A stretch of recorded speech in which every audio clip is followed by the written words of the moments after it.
There is a glass of water sitting on my kitchen table right now. It came out of the ground 40 feet from where I am standing, ran through a stone box my great-grandfather built with his own hands, passed through a bed of sand and gravel and charcoal, and came out the other side cold and clean and tasting the way water is supposed to taste. My family has been drinking from that same source for 4 generations. Nobody in my family pays a water bill.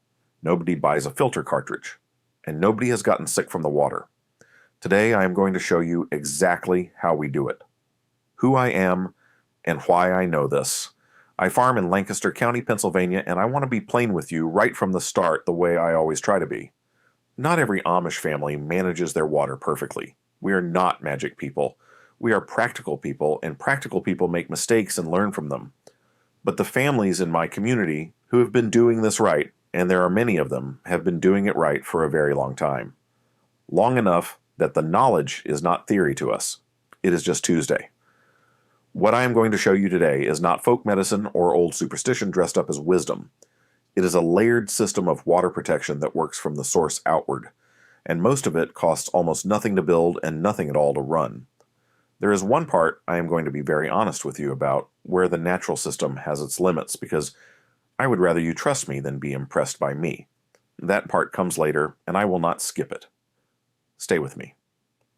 The problem with modern water that nobody tells you. Let me start with what is actually in your water, because I think a lot of folks have a general uneasy feeling about it, but have never sat down and thought it through clearly. If you are on municipal water, meaning the water company pipes it to your house, your water has been treated before it reaches you. Chlorine is added to kill bacteria, and it does that job. But chlorine does not disappear when it hits your glass. You drink it too. Fluoride is added in most municipal systems, and I am not going to wade into that argument because people have strong feelings, and I am a farmer, not a chemist. What I will say is that adding things to water is not the same as cleaning water, it is managing water. And the pipe that brings it to you is often old.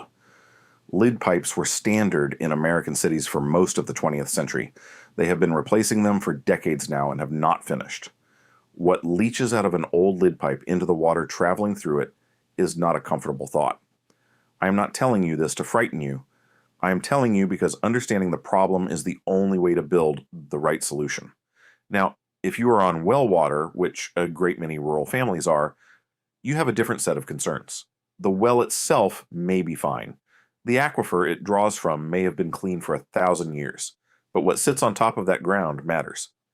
Agricultural runoff, meaning the fertilizers and pesticides that wash off farm fields in a heavy rain and sink down through the soil, that is the big one in farm country. I know because I farm, and I am honest about what farming does to groundwater when it is not managed carefully. Coliform bacteria from animal waste is another. A cracked well casing, a well cap that does not seal properly, a well too close to a septic system. Any of these can turn a perfectly good well into a source of illness, and you would never know it from looking at the water because clean-looking water and clean water are not the same thing at all. So the filtration industry looked at all of this, and they saw it clearly, and they built a product around it, a whole category of products. There are pitcher filters and undersink filters and whole house filters and reverse osmosis systems and ultraviolet light systems and systems that do 3 things at once and cost $400 and want a new cartridge every 3 months. I am not going to tell you those systems do not work. Some of them work very well. What I am going to tell you is that the principle they are all built on, the idea that you run dirty water through an expensive machine to make it clean, is only one way to think about the problem. And it is, not coincidentally, the way that requires you to keep buying something. There is another way to think about it entirely, and it is older and cheaper, and in several important ways, more reliable. And that is the way my family has always thought about it. How the Amish think about water differently. Here is the difference in thinking, and it is the whole game. The modern approach says get the water to the tap and then filter out what should not be there. Our approach says protect the water before it ever has a chance to pick up what should not be there, and then filter it gently on the way in. Those two approaches sound similar. They are not. One is a rescue operation, the other is prevention. And prevention is almost always cheaper, simpler, and more reliable than rescue. Think about it this way. If you have a spring coming out of the ground on your property, that water has been filtered already. It has traveled through layers of rock and clay and gravel, sometimes for miles, sometimes for decades before it reached you. The earth itself is a filter, and it is a very good one. Deep spring water that has not been contaminated at the surface is often some of the purest water on earth. The question is not how to clean it. The question is how to collect it and protect it from the surface world on its way to your cup. And that is what the first layer of our system is designed to do. The first layer. The spring box. The first layer is the spring box, and if you have a spring on your property, this is where you start. A spring box is one of the oldest water structures in the history of farming, and I suspect most people reading this have never heard of it, which seems like a shame to me. It is simple. Where a spring comes out of the ground, you build a small stone or concrete box around it. Open at the back where the water enters, solid walls on the sides and front, a tight lid on top to keep out light and insects and animals and surface runoff, and anything else that should not be in your water. The box is sized to collect the flow and let it pool just long enough to settle before it travels to wherever you are storing it. You slope the ground around it so rainwater runs away from it, not toward it. You backfill behind the collection wall with clean gravel so the water filters through that last bit of gravel before it enters the box. And you put an overflow pipe up high so that if the spring runs harder than usual in a wet season, the extra water has somewhere to go that is not back into your collection. That is a spring box. My great-grandfather built ours from flat stones he pulled out of the fields. It has a poured concrete top now. My grandfather improved it in the 1960s, and it has not failed once in my lifetime. The total cost of building a proper spring box with modern materials, concrete block, a poured lid, the gravel, the overflow pipe, runs somewhere around $100 to $200 and a long Saturday. What it gives you is a protected, settled, clean collection point that the surface world cannot touch. That is the foundation. And if you have a spring and you do not have a spring box, building one is the single most important thing you can do for your water this year. Now, I will tell you plainly, not everyone has a spring. I know that. Many folks have a well, and some folks in towns have neither. The spring box is for the folks who have the spring, and it is worth mentioning first because it is the ideal starting point. If you are on a well, the principle is the same, even if the structure is different. Protect the top of the well casing from surface water. Make sure the cap seals. Make sure the area around the wellhead slopes away so rainwater does not pool and seep down the outside of the casing. These are not glamorous improvements. They are not the kind of thing anyone will admire when they visit your farm, but they are the difference between water that is protected at the source and water that is not. The second layer, slow sand filtration. The second layer is the one that makes me most excited to talk about. And if I am being honest, it is also the one that makes me a little angry, because it was well known and widely used in this country for most of its history, quietly pushed aside around the middle of the last century, and replaced with something that costs considerably more and that almost nobody actually understands. It is called slow sand filtration. It is the most important water purification method you have never heard of. Here is what it is. A bed of carefully sized sand about 3 feet deep sitting in a container. Water enters at the top and seeps down through the sand slowly, very slowly, and comes out the bottom clean. Now you might think the sand is just acting like a coffee filter, catching particles too big to squeeze through the gaps. That is part of it, but it is not the important part. After the first few weeks of running water through it, something happens at the very top of that sand bed that no cartridge filter can replicate. A living biological layer forms on its own. You do not put it there. It simply grows. A community of microorganisms, bacteria, and algae, and things too small to see that colonizes the surface of the sand. The old water engineers called it the Schmutzdecke. That is German, and it means, and I love this name because it is so honest, dirty skin. It is thin, slightly brownish, a little slimy, and it is the most powerful purification mechanism in this entire system. Those microorganisms do not filter the bad things out. They eat them. Pathogens, organic material, the tiny contaminants no mechanical filter touches. Gone. And they do it continuously, for free, with no cartridge, no replacement schedule, no company sending you a bill every 3 months. The City of London built slow sand filters in the 1850s. American cities followed through the late 1800s. It was the standard. It worked. Then cities grew fast and switched to chemical treatment because it was quicker and, not for nothing, because it required ongoing purchases. The slow system, once built, mostly just works. And there is no money in a thing that mostly just works. The whole build runs $50 to $100. A used food-grade barrel, the right grade of filter sand, some gravel, a simple outlet pipe. That is it. Keep water moving through it, and it keeps working. Simple as that. The third layer, charcoal and clay. The third layer is the one I showed you in a different context before, but it belongs in this conversation too because it handles what the sand does not. Charcoal. Activated charcoal, the same loose black granules I told you about for air purification, is what sits inside every serious water filter you have ever seen. Brita puts it in their pitchers. The undersink filter companies put it in their cartridges. The Backpacker's water filter has it. And you can buy a bag of it yourself at any aquarium supply or pet store for about $5 to $8. What activated charcoal does in water is the same thing it does in air. It absorbs. Those millions of tiny pores and passages inside each granule grab hold of chemical contaminants, chlorine, certain pesticides, the compounds that make water taste and smell wrong, and hold on to them.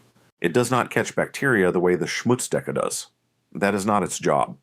Its job is the chemistry. The biological filtration and the chemical filtration work together, and they cover between them most of what you need to worry about in good source water. The old way, and this one I find genuinely beautiful in its simplicity, was the clay pot. Certain natural clays fired into a pot with fine organic material that burns away in the kiln and leaves behind tiny pores produce a ceramic vessel that filters water as it seeps slowly through the walls. It is gravity filtration through fired clay. A clay pot full of water on a hot afternoon will seep clean water through its walls slowly enough that the pores catch bacteria and particles. You collect the seepage. The pot is your filter. It sounds almost too simple to be true. The science behind it is well documented. There are international aid organizations that have been building these pots for communities without clean water access for decades because they can be made locally, cost almost nothing, and work. My grandmother had a clay crock she kept water in. I thought it was just for keeping the water cold. It was doing more than that. You do not need to make a clay pot. What you do with charcoal is straightforward. After your water has passed through the slow sand filter, you pass it through a layer of activated charcoal. You can pack it into a second container with the same kind of drainage setup as the sand filter, a layer of clean gravel, a layer of activated charcoal, another layer of gravel, a drainage pipe. Water drips through. Charcoal grabs the chemistry. What comes out the other end is clean, cold, good-tasting water. The charcoal layer needs refreshing every month or two, not replacing, refreshing. Spread it on a tray. Set it in the full sun for a good day. The sun drives the trapped compounds out, and you have fresh charcoal again, same as I told you for the air tray. One bag, refreshed regularly, lasts a whole season for almost nothing. The one thing that costs nothing: time and cold. Now I want to tell you about the layer that costs the least and that modern people almost never think about, and that is time and cold. My great-grandfather's spring house sits about 40 feet from the farmhouse. It is a small stone building, one room, built directly over the point where the spring water comes out of the spring box and begins its run toward the house. The floor of that building is always wet. The air inside is always cool, even on the worst days of August, because the spring water running through it is cold from the earth, and the stone walls hold the cool the way stone does. In that spring house, water sits in covered crocks and tanks before it goes to the house. That sitting does something important. Water given time to sit still allows any remaining particles and sediment to fall to the bottom by gravity. You draw your water from the top of the tank, not the bottom, and what you draw is clearer and cleaner than what came in simply because of time and stillness. It sounds almost too simple to count as a technique. It is a technique. It is called sedimentation, and it is the first step in every serious water treatment process in the world. The municipal plants do it in settling tanks before they do anything else. We do it in a spring house for free. The cold matters too. Bacteria reproduce slowly in cold water. Very cold water is genuinely hostile to the microorganisms you do not want. There is a reason that before refrigerators, people built spring houses and root cellars and kept their crocks in the coolest places on the property. The cold was not just for comfort, it was preservation. It was safety. A spring house over running cold water stays, in my experience, somewhere around 50 degrees, even in the height of summer. That is cold enough to slow bacterial growth to almost nothing. That is cold enough to keep dairy and meat. And it costs nothing because the earth is doing the cooling and has been cooling that water since it fell as rain months or years ago. You can approximate this with a shaded underground cistern or with tanks buried partway into a cool earthen bank. The principle is the same. Cold, still, dark water in a protected container is safer water than warm, exposed water in an open container. The earth is your refrigerator. Use it. The safety word: when natural is not enough.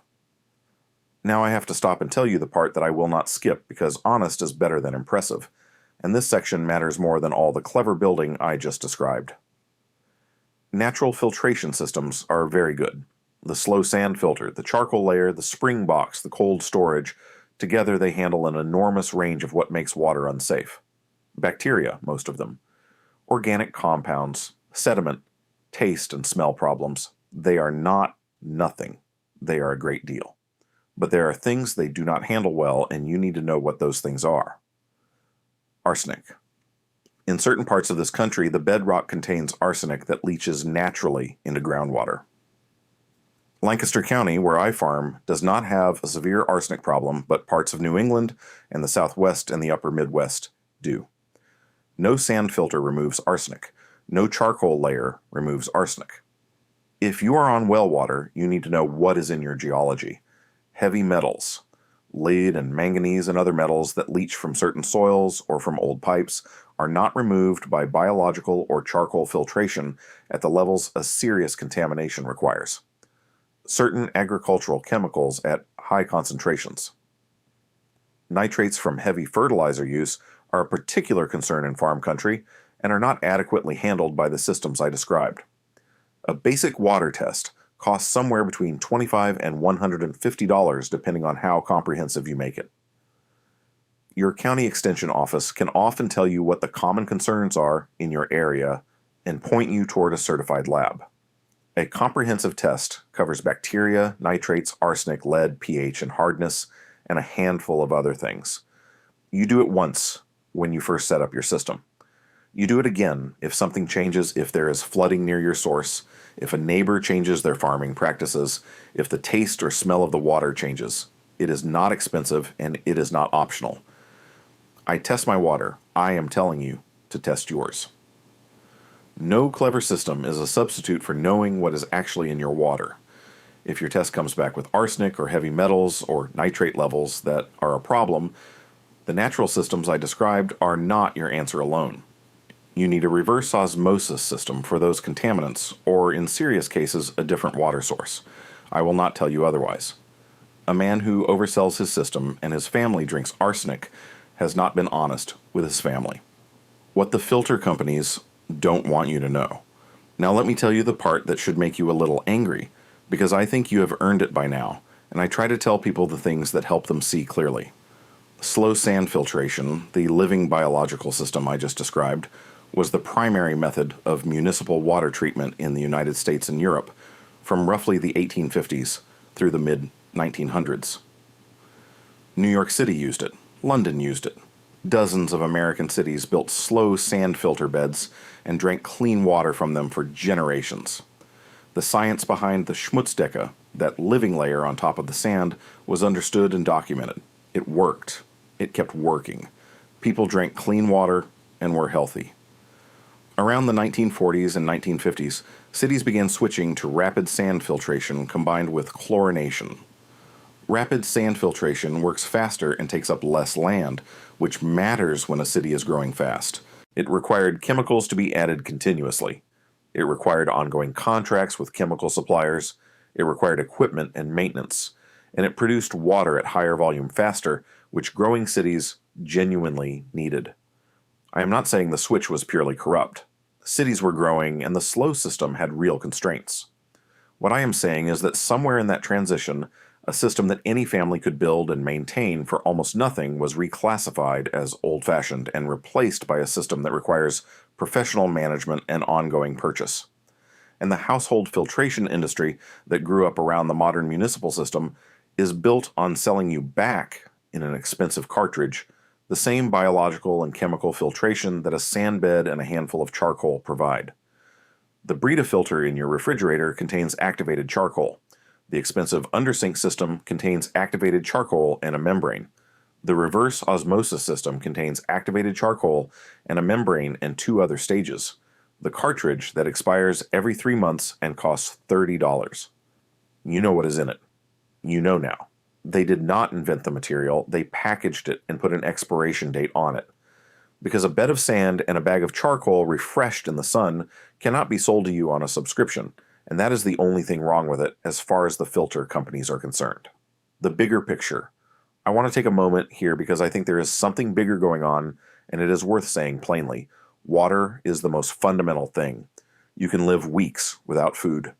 You live days without water, and not comfortable days. A family that controls its own clean water source, that understands where it comes from and how it is protected and how to keep it safe. That family has something that cannot be taken away easily and cannot be billed away monthly. It is more fundamental than power and more fundamental than heat. My grandfather understood this, and his grandfather before him understood it. The spring box my great-grandfather built was not a hobby project. It was the foundation of everything else on this farm. Get the water right, and you can think about the rest.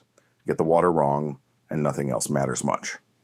We live in a time when the tap turns on and water comes out, and most people have no idea where it came from, how it was treated, what is in it, or what happens if the infrastructure that delivers it is interrupted. A bad storm, a contamination event, an infrastructure failure. These things happen. They happened in Flint, Michigan, and the damage from that is still being measured. They happen in rural counties every year in small ways that never make the news. The family that has a spring box and a slow sand filter and a charcoal layer and a spring house of cold stored clean water is not at the mercy of any of that. They just go fill their crock and drink their water and go about their day. That is not arrogance. That is just being taken care of. Taking care of yourself is not the same as being against anyone else. It is just being responsible for your own. So here's what I want you to do with all of this. This weekend, the first thing I want you to do is test your water if you have not done it recently. Call your county extension office Monday morning and ask them who the certified labs are in your area and what the common concerns are in your county. That one phone call is more valuable than anything else I could tell you. Know what you are working with. If you have a spring on your property and no spring box, build one this summer. A long Saturday, $100 in materials, and you have protected your source the way it should have been protected all along. If you have a well, walk around it this week and look honestly at what is near it. Is the ground sloped toward it or away? Is the casing cap tight? Is there anything within 100 feet that should concern you? Animal pens, old fuel tanks, a leach field from the septic. Look at it with honest eyes. And if you want to start building the filtration layers, start with the slow sand filter, a used food-grade barrel, the right grade of filter sand, some gravel, a simple outlet pipe, $50 to $100. Give it a few weeks to establish its biology and then start passing water through it slowly.